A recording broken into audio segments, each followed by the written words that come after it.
As a small form factor creator, we steer very clear of any case over 20 liters in volume.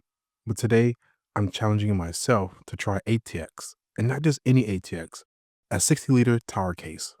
My Ghost S1, 8.3 liters, my Forum T1, 9.95 liters, the Nanook S, 11 liters, and the Encase M2, 16 liters.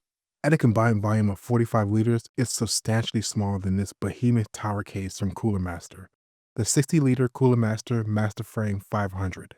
A full ATX mid-tower case, a PC modder's wet dream, releasing in two colors while supporting dual 360mm radiators, space for a 390mm GPU, and an ATX power supply.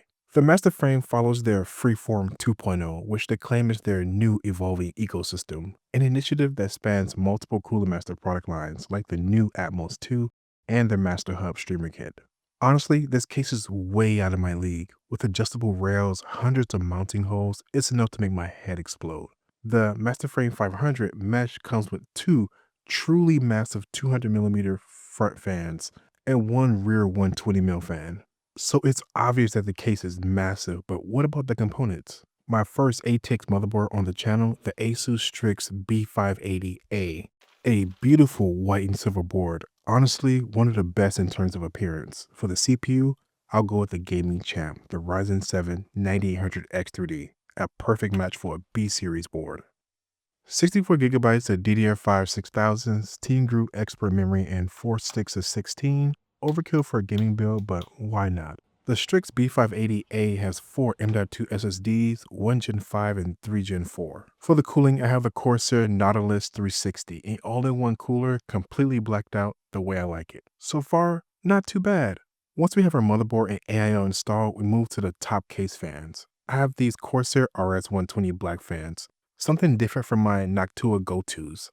The power supplies are equally as massive as the case and motherboard. Keeping with the spirit of Corsair, I have the RS750E, a modular gold certified unit. My Corsair SS750 is absolutely tiny in comparison. Inspiring the silver, black, and white contrast build, this RTX 5080 FE will have tons of space to breathe. Normally, my small builds are planned around the GPU. Now in this USS Enterprise of a case, it blends in. Cable management was really easy. Nice to have dedicated channels to keep things nice and neat. She's all finished, and honestly, this ATX experience wasn't that bad. There's plenty of space to work with, tons of expandability options, and it runs really cool. So am I ready to switch? Absolutely not.